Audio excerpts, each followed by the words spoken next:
Bem-vindos a mais um episódio de A Verdade Importa. Meu nome é Matthew Shawnshea e estou aqui com meu amigo Mackenzie Drabbett. Bem-vindo, Mackenzie. Bem-vindo, Matt. Temos algumas coisas muito importantes para continuar porque ficamos sem tempo da última vez.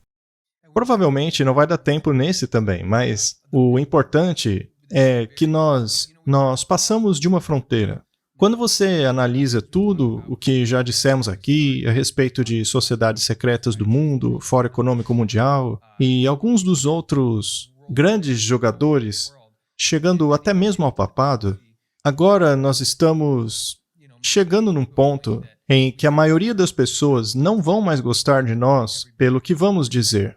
Assim como não gostavam de Jeremias na época em que ele estava falando a respeito da vinda do rei da Babilônia e criticando os falsos profetas de sua época.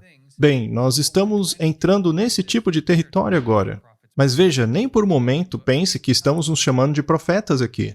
Nós estamos apenas mostrando o que a Bíblia diz sobre este assunto, a respeito do que vai acontecer na América, sobre o falso profeta.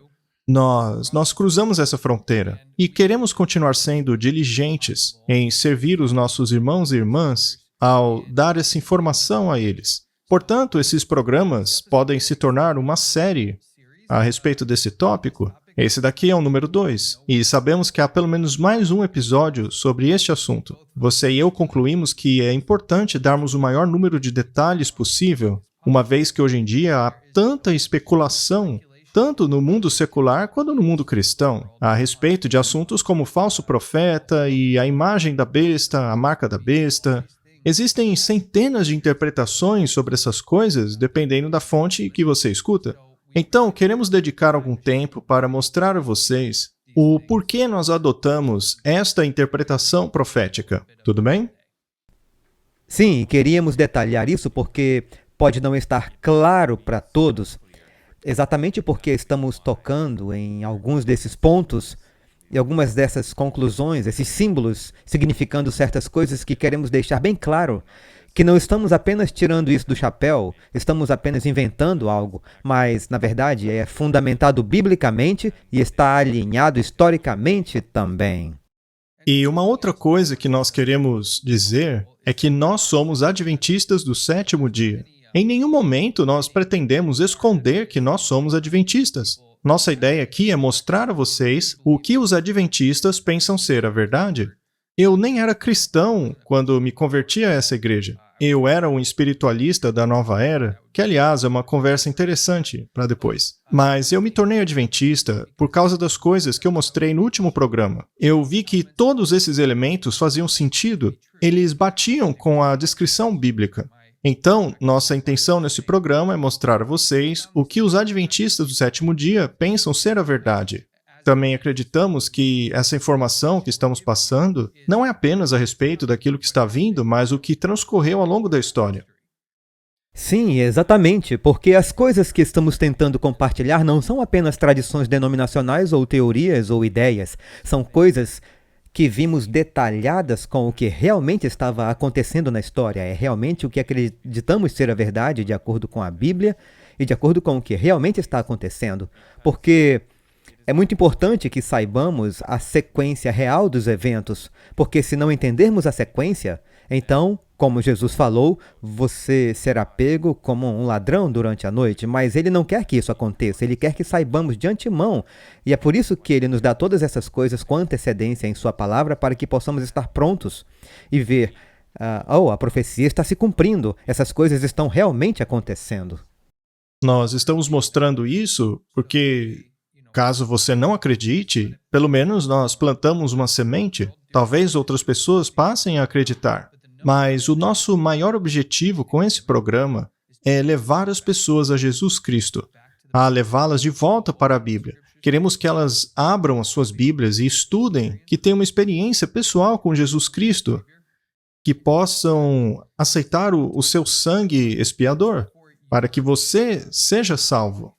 Esse pode ser um novo conceito para alguns, talvez seja bastante familiar para outros, mas esse é o objetivo do nosso programa aqui, é levar as pessoas a Jesus Cristo, levá-las ao amor de Cristo em alertar os seus filhos a respeito das coisas que virão, de forma que, quando acontecerem, elas saibam de onde vem a verdade.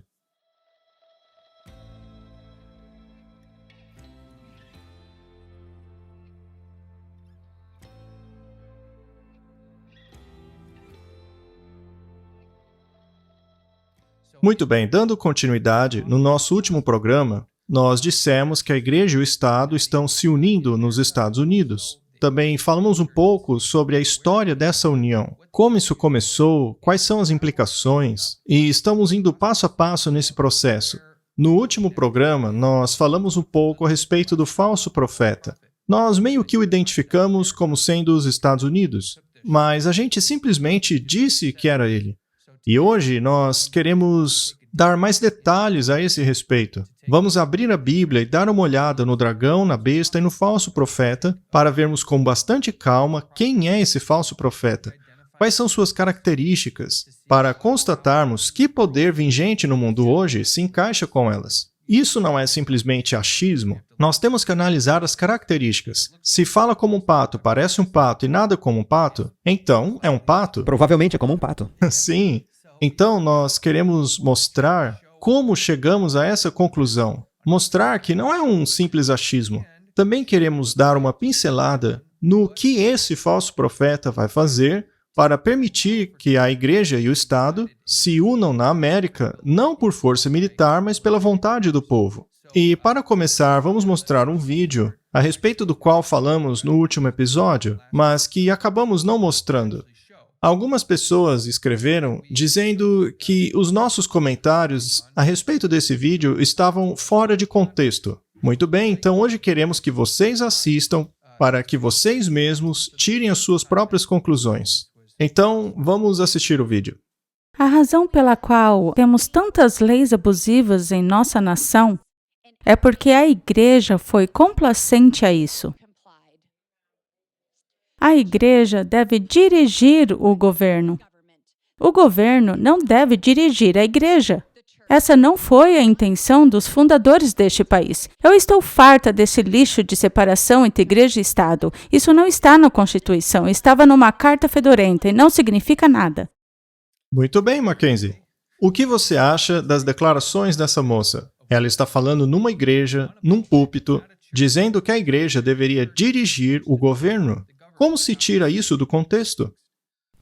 Eu acho que não tem como tirar isso do contexto. Ela é tão direta, tão clara e tão específica que não há outra maneira de entender o que ela disse. Ela disse que ela está cansada da igreja e do lixo do Estado. E isso precisa acabar.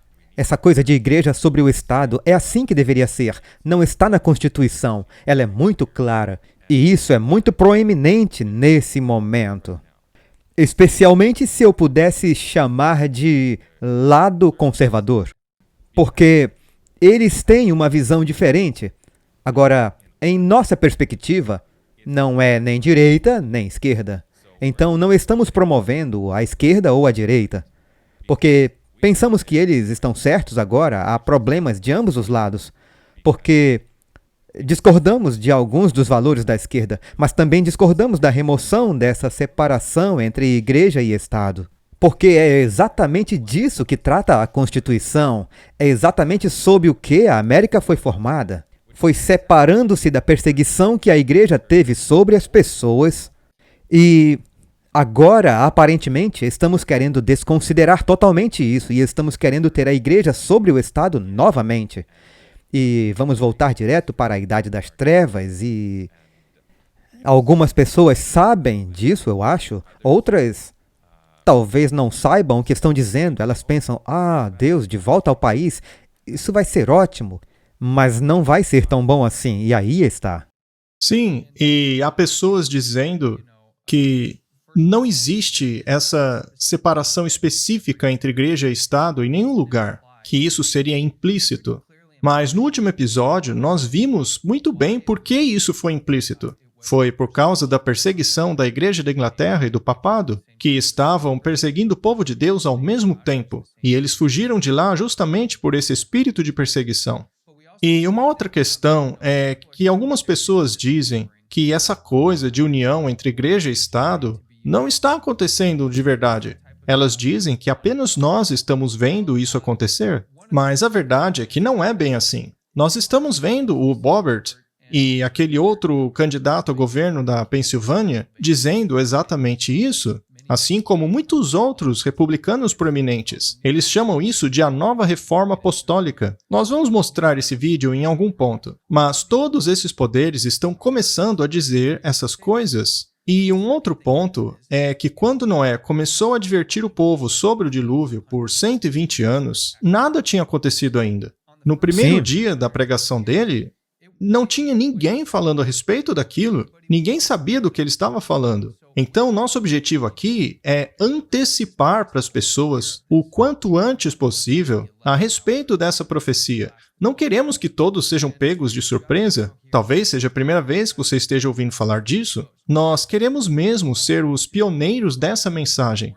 para que quando as pessoas começarem a ver que há algo diferente acontecendo no mundo, a ver esse movimento de moralidade indo em direção a Deus, e em algum momento até mesmo coisas sobrenaturais começarem a acontecer, que elas não sejam arrastadas para isso, mas que, pelo contrário, vão à palavra de Deus. É somente a Bíblia que vai nos proteger desses enganos.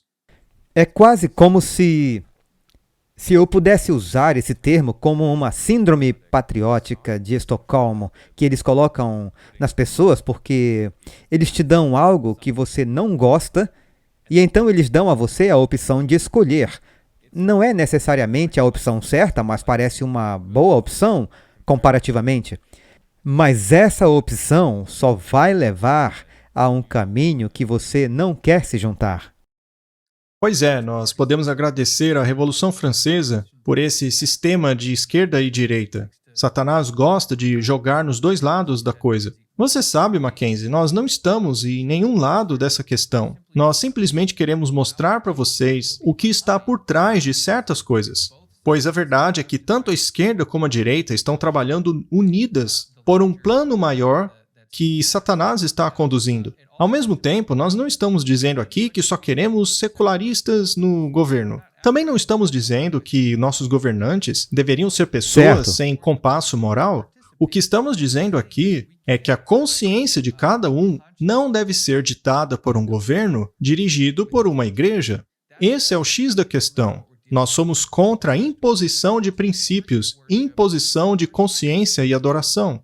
Nós estamos advertindo que é nesse caminho que nós estamos indo. Nós não estamos dizendo que pessoas de fé não deveriam ocupar cargos públicos. O que estamos dizendo é que a história tem mostrado que quando a igreja dirige o Estado, nos moldes daquilo que mostramos no último episódio, isso sempre leva ao fim dos direitos individuais e da liberdade. Coisas que a Constituição e a Carta de Direitos defendem. Elas são em prol do indivíduo, mas quando uma igreja começa a dirigir o governo, dentro de um escopo específico de religião, todos os direitos do indivíduo são eliminados e tornam-se sujeitos ao bem comum. Ainda que digam que essas coisas ainda estão lá, elas sempre estarão submissas ao bem comum. Nós já falamos muitas vezes aqui a respeito dessa questão, já mostramos o que é esse bem comum e como ele se relaciona ao papado. Esse termo que é tão dito por aí hoje em dia está puramente ligado ao ensino social católico, às encíclicas papais, etc. Então, nós dissemos no último programa que as pessoas não acreditariam nessa mensagem. Eu vou ler mais uma vez uma citação do livro O Grande Conflito. Aqueles que têm apresentado as verdades da terceira mensagem angélica são frequentemente considerados meros alarmistas, e o que fazemos neste programa é pregar essa mensagem. Suas previsões de que a intolerância religiosa ganharia controle nos Estados Unidos, que a Igreja e o Estado se uniriam para perseguir aqueles que guardam os mandamentos de Deus, é considerada um absurdo infundado. É dito de maneira confiante que este país nunca se tornaria algo diferente daquilo que é, ou seja, o defensor da liberdade religiosa. Mas conforme a questão da imposição da observância do domingo é largamente agitada, o evento que há tanto tempo foi duvidado e desacreditado é visto se aproximando. E então a terceira mensagem produzirá um efeito que não poderia ter produzido antes. Então, as coisas das quais estamos falando aqui é chamada de absurdo pelas pessoas. Mas conforme essas coisas começarem a acontecer, a mensagem terá um efeito profundo no planeta, muito mais do que está tendo agora. E essas 3 mensagens angélicas que são referenciadas aqui, em conexão com a observância deste domingo, tornando-se realmente como uma coisa religiosa, não apenas domingos climáticos, não apenas descanso da Terra, vai além dessa questão. E quando olhamos para as 3 mensagens angélicas que estão em Apocalipse 14, e olhamos através delas, a terceira mensagem angélica, na verdade as 3, mas especificamente a terceira, é sobre essa besta que vimos no capítulo anterior, que é a primeira besta, uma besta semelhante a um leopardo, mas também essa besta vem da terra. E mencionamos isso, mas queremos separar aqui porque há uma conexão com essas bestas e em seguida o dragão e o falso profeta, e queríamos levá-los de volta e explicar isso bem minuciosamente para que saibamos exatamente onde estamos situados. Vamos fazer isso agora. Vamos começar uma jornada através das Escrituras para constatarmos que não há espaço para muitas interpretações no que diz respeito ao significado dessas figuras proféticas. A Bíblia interpreta-se a si mesma. Ela nos dá a informação de que precisamos para identificar esses jogadores. No último episódio, falamos sobre o conceito de separação entre igreja e Estado. Nós vimos o artigo da Enciclopédia Britânica, que após a queda do Império Romano Ocidental, sobrou somente a autoridade da igreja. Então, a igreja de Roma acabou tornando-se o trono de poder secular e espiritual. E isso acabou levando a séculos de união entre imperadores e reis com os papas, até que finalmente surgiu esse novo mundo, os Estados Unidos, essa terra da liberdade e dos direitos individuais. Muito bem, agora nós vamos voltar um pouco, porque essa parte da história contada no último episódio é uma das batalhas que ocorrem em uma guerra muito maior.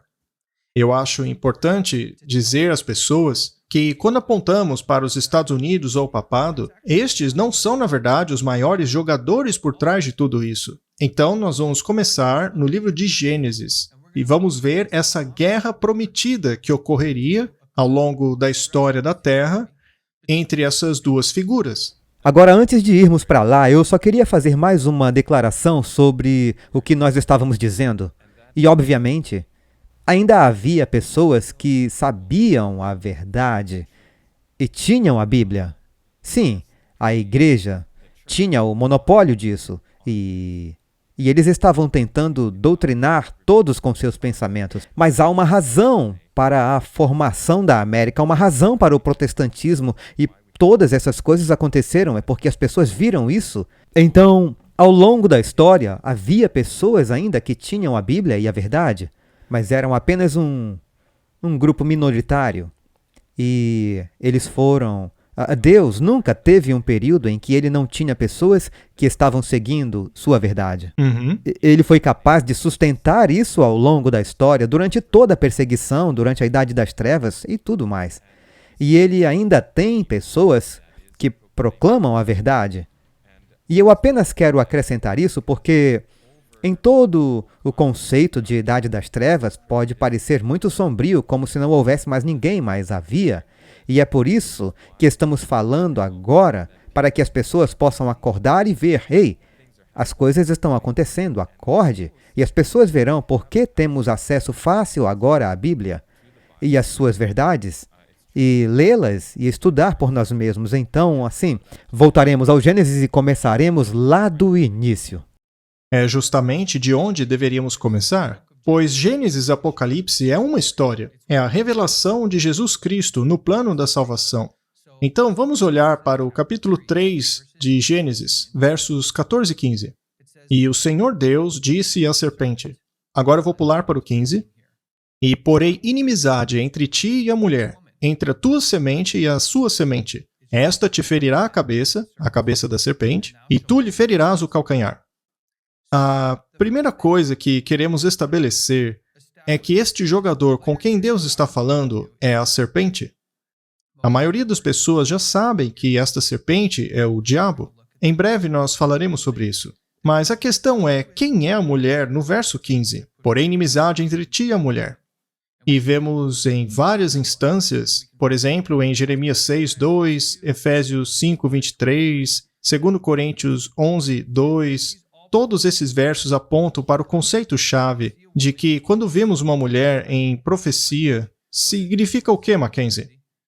Representa uma igreja, representa o corpo do povo de Deus, que é imaculado, porque há várias mulheres na Bíblia. São símbolo de uma mulher pura, e depois há uma mulher impura, que representa dois grupos separados de pessoas. Agora, eu apenas quero ler, talvez, 1 ou 2 versos que você mencionou, só para confirmar o que foi dito. Eu comparei a filha de Sião a uma mulher calma e delicada. Então ele diz aqui que eu estou comparando Sião com uma mulher. E então, diz em Efésios 5:23, porque o marido é o cabeça da esposa, assim como Cristo é o cabeça da igreja. Então vemos esses símbolos sendo usados em toda a Bíblia, seja no Antigo Testamento ou no Novo. E isso nos traz ao Apocalipse, porque no Apocalipse tudo que é uma explicação e uma exposição do restante dos conceitos que estão em toda a Bíblia.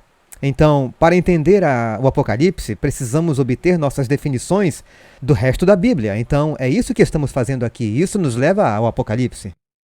E nós vemos que o início dessa guerra está no Gênesis, no Jardim do Éden. As coisas doidas de hoje nem tinham começado, mas desde lá Deus tinha prometido que a serpente e a mulher estariam em conflito ao longo dos séculos. E então, quando finalmente chegamos ao Apocalipse, nós vemos a serpente, que agora é descrita como um dragão, em Apocalipse 12:17. E o dragão irou-se contra a mulher e saiu para fazer guerra com o remanescente de sua semente. E aqui ele dá 2 características para identificarmos este remanescente. Esse povo são aqueles que guardam os mandamentos de Deus e têm o testemunho de Jesus. Eu acho interessante que lá em Gênesis temos uma serpente e em Apocalipse temos um dragão. Será que temos algum verso bíblico que nos diz qual entidade é descrita tanto como dragão e uma serpente? Pois eu vi que nos nossos comentários, e aliás, vocês nos ajudam muito quando fazem comentários, quando compartilham, quando enviam isso para as outras pessoas. Nós lemos os comentários para ver o que vocês estão dizendo e agradecemos até mesmo aqueles que não concordam conosco, porque vocês estão aí avaliando, ponderando. Nós agradecemos por isso também. Então, um dos comentaristas disse que o dragão é o Vaticano. Mas vejamos se a Bíblia diz quem é o dragão. Sim. A Apocalipse 12:9 não deixa dúvidas sobre quem é o dragão e a serpente. E o grande dragão foi expulso, aquela antiga serpente, chamada Diabo, Satanás, que engana todo mundo. Vamos agora a Apocalipse 20, verso 2, para ver se há algo a mais que estabelece este verso. E ele prendeu o dragão, aquela antiga serpente, que é o Diabo, Satanás, e o acorrentou por 1000 anos. Então veja que há 2 versos explicando isso. Não precisamos especular quem seria o dragão ou a serpente. A Bíblia nos diz claramente quem eles são. É Satanás. Então, eu quero ler mais uma vez esses 2 versos. Em Gênesis e Apocalipse. Diz em Gênesis 3:14. Agora eu vou parafrasear baseado no que já sabemos.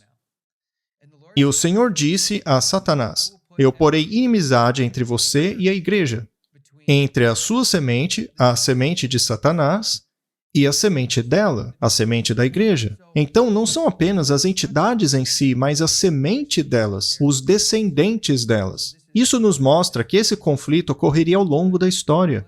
Leiamos agora Apocalipse 12:9 de novo, com estas figuras.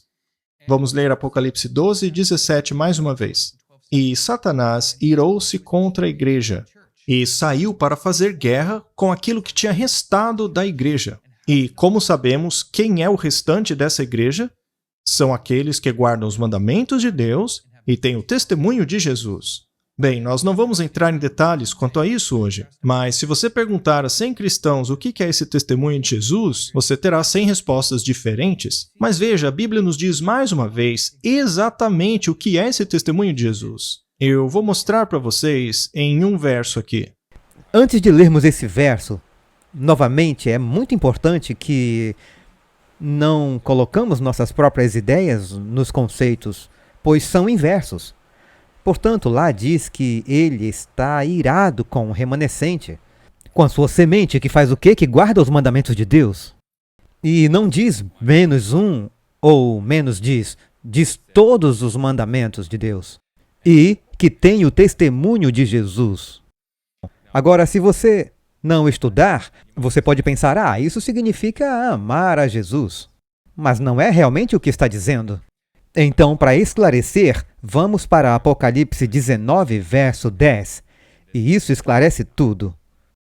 Então caí aos seus pés para adorá-lo, mas ele me disse, não faça isso. Sou servo como você e como os seus irmãos que se mantêm fiéis ao testemunho de Jesus. Ele dá a definição.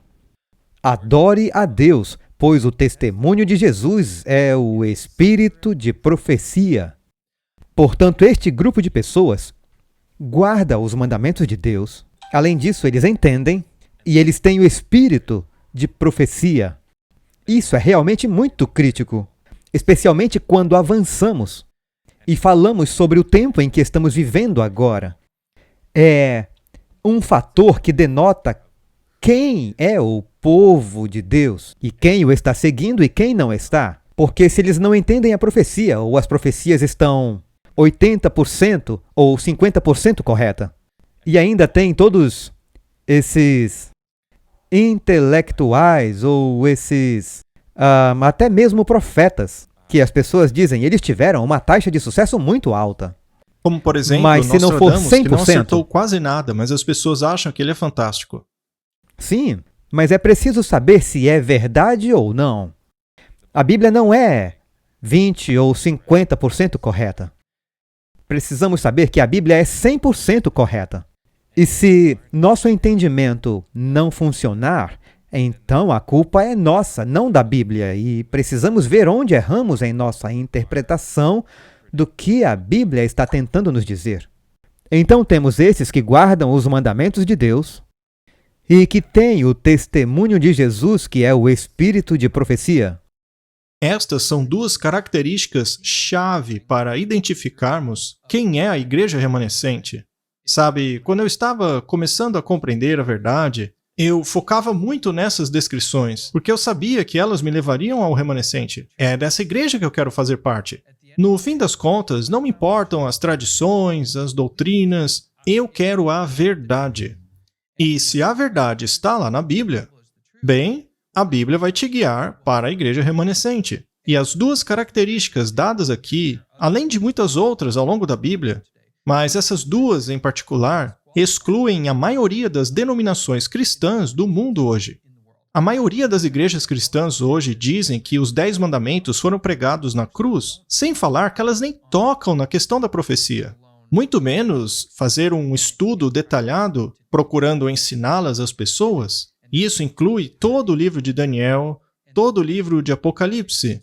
Algumas denominações dizem que esses livros nem devem ser lidos, enquanto o próprio Jesus nos disse para estudarmos. Portanto, se você quer ser parte da igreja remanescente, você tem que entender que é a Bíblia que diz, e não eu ou Mackenzie, mas é a Bíblia que diz que a igreja remanescente tem que guardar os mandamentos de Deus e ter o testemunho de Jesus, que vemos é o espírito de profecia.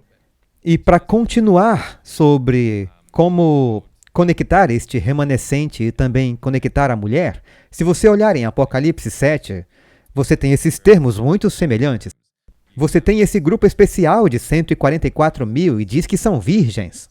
Mas sabemos que não são virgens literalmente. Eles são símbolos do Apocalipse, essa é uma declaração profética. Então essas virgens significa que são mulheres, são a igreja. Mas o que é uma virgem? Significa que são imaculadas. Significa que elas têm essa doutrina verdadeira e correta. Então, essas virgens significa que elas estão guardando os mandamentos de Deus e elas têm a fé de Jesus, o testemunho de Jesus. E também não estamos dizendo aqui que é a guarda dos mandamentos que vai te salvar. Nós não somos legalistas. Não estamos dizendo que é a guarda dos mandamentos que te salva, no sentido de você merecer a salvação por guardá-los. Mas a Bíblia diz que a fé sem obras é morta. E qual é o sinal das suas obras? É que você faz o que Jesus fez. Será que Jesus ofendeu a lei? Será que ele pecou? Você sabe, a Bíblia diz que pecar é transgredir a lei. E essa lei é a lei de Deus, é a lei moral, a lei eterna, que está lá dentro da Arca da Aliança, debaixo do propiciatório, onde o sangue de Jesus foi colocado para expiação dos pecados daquele que quebraram a lei de Deus. Ele não tem pecado, e ele diz para eu ser como ele é. Ele disse que se o amamos, devemos guardar os mandamentos dele. Então veja que não guardamos os mandamentos para merecer a nossa salvação, mas nós os guardamos porque queremos nos parecer cada vez mais com aquele que nos salvou. Cristo tem que viver em mim. E uma vez que Cristo vive em mim, como eu vou me comportar afinal? Veja, as igrejas que guardam o domingo dizem que a igreja adventista do sétimo dia é legalista, mas perceba que eles nunca falam sobre santificação. E o objetivo da santificação não é justamente nos tornarmos semelhantes a Deus, cujo caráter está manifestado na lei dele?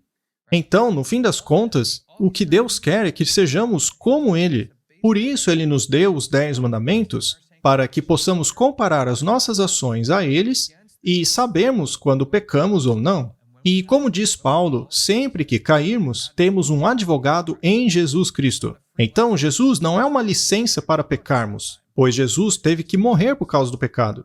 Certo, mas Jesus disse, se você me ama, guarde os meus mandamentos. Então isso é uma coisa muito clara que ele disse. Se você me ama, guarde os meus mandamentos. E nós não somos salvos porque fizemos as obras. É mais um barômetro que denota onde você está. Porque se você está quebrando os mandamentos, você não está conectado com Cristo.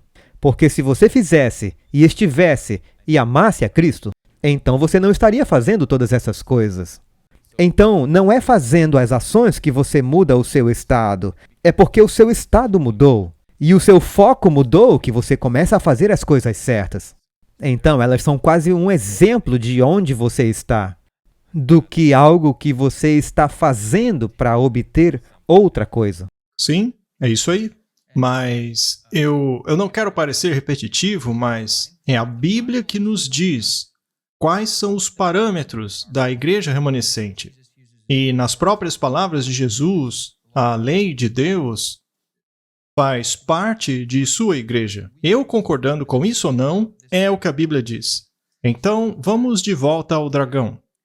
Nós aprendemos que existe uma guerra entre Satanás e a igreja de Deus. Então, a partir de agora, coloque tudo debaixo dessa lente. Não importa o papado, não importa a América. O que realmente importa é Satanás. Ele está por trás de tudo, manipulando as coisas. Agora veremos quem são os agentes de Satanás nesse plano. Vamos a Apocalipse 16, versos 13 e 14.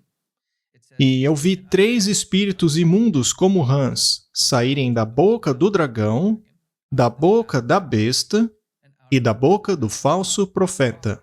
E o verso 14 diz, pois eles são espíritos de demônios. Nós já lemos esse verso aqui antes. Muito bem, já sabemos quem é o dragão. E podemos ver que esses 3 fazem parte do plano do dragão. Este evento em Apocalipse 16 já está bem no fim dos tempos. Ele é o clímax do plano do dragão, os últimos dias da Terra. E aqui ele tem 2 parceiros, 2 cúmplices de crime. Junto com o dragão temos a besta e o falso profeta. Então vamos analisar esses 2. Se eu puder pular, então tem aqueles sapos. E novamente, às vezes, se você continuar lendo, isso se autoexplica, você não precisa adivinhar. Então diz que esses sapos são espíritos de demônios. Agora sabemos o que isso representa, então temos o dragão. E agora, um dos pontos principais que vamos focar aqui é a besta e o falso profeta. Então o que é uma besta representada na Bíblia? Bem, não vamos simplesmente adivinhar, não vamos dizer, bem, uma besta sei lá, deve ser isso porque parece bom. Vamos conferir e vamos para Daniel, que também é outro livro profético. Todos os livros da Bíblia são proféticos de alguma forma. Mas Daniel, capítulo 7, verso 17, vai nos dar uma das respostas. Esses grandes animais, que são quatro reis que se levantarão da terra. Então, não temos que adivinhar mais. Essas bestas representam reis, mas vamos continuar e vamos pular para o verso 23. Daniel 7, 23. Disse assim: o quarto animal será o quarto reino na terra, o qual será diferente de todos os reinos, e devorará toda a terra, e a pisará aos pés e a fará em pedaços. Não temos que adivinhar. Não precisamos. E relembrando daquele comentário que disse que o dragão é o Vaticano, eu gostaria de recomendá-los que permitissem que a Bíblia se interprete. As pessoas dizem que as bestas são indivíduos, e talvez sejam no sentido de reis desses reinos. Mas quando vamos a Daniel, vemos que lá é apontado por nome os 3 primeiros reinos da estátua. E vale salientar que isso aconteceu por volta de 550 a.C., muito anos destes reinos de fato se estabelecerem. O primeiro reino era Nabucodonosor, que por sua vez representa a Babilônia. Depois ele especifica as cidades dos Medo-Persas, que é o segundo reino. E depois ele dá até o nome da Grécia. Ele cita esse império por nome. Isso está em Daniel 8. E depois tudo o que ele diz a respeito do quarto reino é uma descrição de atributos. Ele menciona o chifre pequeno, outros atributos diversos. Sim, exatamente. Então, o nosso dever de casa é pegarmos esses atributos dados pela Bíblia e procurarmos na história quem se encaixa neles. Nós veremos aqui por que este quarto império tem que ser Roma, tanto a imperial quanto a papal. Mas vamos continuar. Nós temos essas descrições das bestas lá em Daniel, mas vemos em Apocalipse 13 a mesma descrição destes mesmos poderes. Vamos ver lá em Apocalipse 13, verso 2. A besta que vi era como um leopardo, seus pés eram como pés de um urso, e sua boca como a boca de um leão. Antes de continuar lendo o verso, perceba que este reino tinha as características de um leão, um urso e um leopardo. E essa linguagem nos leva diretamente ao livro de Daniel. Isso nos mostra que esse reino seria composto por características desses reinos, representadas de uma forma ou outra. Mas eu acho que a segunda parte desse verso é que realmente estabelece o que queremos. Então, esse reino, que era uma assimilação dos reinos anteriores, veja só o que diz aqui no verso 2 de Apocalipse 13. O dragão deu a ele o seu poder, e o seu trono e grande autoridade. Então, estamos vendo que este reino seria um agente direto de quem, Mackenzie? É um agente de Satanás. E quem é que está nos dando essa informação? Somos nós, Mackenzie? Não, isso é direto da Bíblia. Isso é algo que não estamos adicionando nada. Só estamos lendo. Apocalipse 7 nos revela que essas bestas são reinos. Nós não lemos todo o Apocalipse 7, mas em Apocalipse 7 são mencionadas 4 bestas e eu vou apenas pincelar. A primeira era como um leão, a segunda como um urso, a terceira como um leopardo e então a quarta era uma besta terrível. Você quer dizer Daniel 7, certo? Daniel 7, sim. Então, quando deixamos Daniel 7 e vamos para Apocalipse 13, vemos essa mesma composição dessas criaturas, porque elas são apenas uma nação pagã, uma logo após a outra, apenas assimilando uma à outra. E o dragão, no final, é quem dá o poder a essa besta, no final, que é como este conglomerado, e que é muito diferente das outras, pois combina todas essas coisas. Então agora, se formos para o verso 3, vemos um ponto muito importante que vai se desenrolar pelo resto do tempo aqui. E eu vou pular para a segunda metade do versículo 3. E toda a terra se maravilhou após a besta. Então temos esses pontos que nós precisamos ter em mente enquanto estamos olhando aqui. Mas o Matt tem algumas citações. E isso não é só nós dizendo, mas que também há muitas pessoas ao longo dos tempos que entenderam o que era essa besta parecida com um leopardo. Sim, então vemos que esse poder é um conglomerado. Sabemos que é um reino porque é uma besta. Sabemos que o dragão é Satanás. Nós vemos que esse reino perderia o seu poder ao receber um ferimento mortal, mas que eventualmente ele seria restaurado. E quando isso acontecesse, quando essa ferida mortal fosse sarada, quando ele recobrasse seu poder, diz aqui que todo mundo seguiria a besta. Muita gente diz que são apenas os adventistas que identificaram esse poder como papado, mas vou mostrar a vocês que isso é uma doutrina protestante. Não é só dos adventistas. Este é um comentário de John Gill, um batista de 1746, antes de qualquer interpretação moderna que temos hoje. Ele identifica esta besta como sendo a monarquia romana papal, ao Império Romano. E ele chega até mesmo a relacioná-lo a 2 Tessalonicenses, que diz que o anticristo viria segundo a obra de Satanás, afirmando que foi Satanás que deu a esse reino a sua astúcia, aquela antiga serpente, ensinando a ele as suas artes e truques para enganar a humanidade. Deu a ele poder para fazer sinais e maravilhas, e grande autoridade sobre o Império Romano, e reis e reinos dentro deste. Ele deu a ele sua autoridade como Deus deste mundo. Aquilo que Cristo recusou receber das mãos de Satanás, seu suposto vigário aceitou, até mesmo os reinos deste mundo e a glória dos mesmos. Ele tomou para si todo o poder do céu, da terra e do inferno, representado em sua tríplice coroa.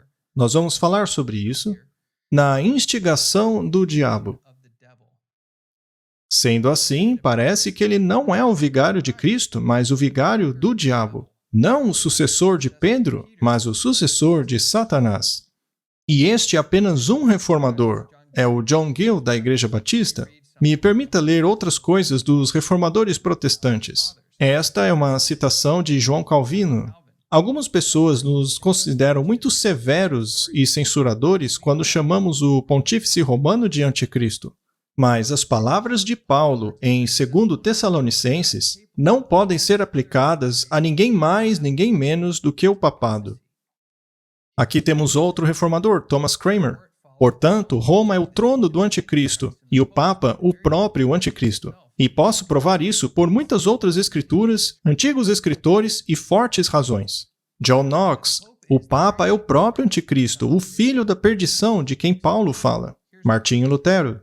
Nós temos a convicção de que o papado ocupa a cadeira do real e verdadeiro anticristo. Se você não luta com todo o seu coração contra o governo ímpio do Papa, você não pode ser salvo. Quem tem prazer na religião e adoração do papado estará eternamente perdido. Veja, Mackenzie, isso aqui não é doutrina da Igreja Adventista. É uma doutrina da Igreja Protestante. Não há questionamento de que a profecia ali de Apocalipse 13, com relação à primeira besta, é, sem sombra de dúvida, o papado da Igreja Católica Romana. Não resta dúvidas. É a história que nos mostra que ele se encaixa perfeitamente a essa profecia. Sim, há muitas evidências. Agora poderíamos fazer um podcast inteiro, ou 2 podcasts sobre por que o papado se encaixa em todos os critérios, porque há muitos outros versículos e critérios falando disso. Se localiza sobre 7 colinas, e o Vaticano fica nas 7 colinas. E muitas outras coisas, e todos esses outros reformadores protestantes, como são conhecidos, sabiam e entenderam isso. E essa é uma chave crítica para entender Apocalipse 16. Porque temos o dragão, temos a besta, e se identificamos erroneamente a besta, não temos uma pista do que vai acontecer e qual o objetivo de tudo. Mas se restringirmos isso agora, então temos esses sapos que são espíritos malignos, e temos o dragão, que é Satanás, e temos a besta, que é o papado, e só nos resta um, que é o falso profeta. Agora, infelizmente, estamos ficando sem tempo. Pois é, infelizmente o nosso tempo acabou mais uma vez. Nós queremos que os programas durem no máximo 1 hora. Não queremos arrastá-lo por muito tempo. Então, o que vamos fazer é parar por aqui e no próximo episódio nós falaremos inteiramente a respeito do falso profeta. Para aqueles que ainda não sabem, o nosso objetivo hoje foi mostrar para vocês que podemos ter certeza de que o dragão é Satanás e a besta, de Apocalipse 16, é o papado. Então temos o dragão e o papado. E agora que temos esta raiz, este fundamento, podemos seguir adiante para identificar quem é o falso profeta. Vamos analisar na história para tentar descobrir quem ele é. Dessa forma, poderemos identificar a sua ação no futuro, pois a Bíblia nos revela o que ele faria. A Bíblia nos diz o que vai acontecer. E se você não souber o que vai acontecer, é praticamente impossível que você consiga escapar desse engano. Então, nós queremos expandir esse tópico para o nosso próximo episódio e esperamos que você tenha gostado do que fizemos aqui hoje. Infelizmente, ainda não falamos do falso profeta, mas queremos dar a você o maior número possível de informação baseada na Bíblia. Não coloque a sua confiança em videozinhos, mas ponha a sua confiança no que a Bíblia diz. Estude-a por si mesmo. Assim você vai desenvolver um relacionamento com Jesus Cristo. Obrigado por assistir, pessoal, e certifiquem-se de compartilhar e de se inscrever. E fiquem de olho no próximo, porque vamos apenas cortar o vídeo aqui, mas vamos continuar gravando. Teremos o próximo para você em breve.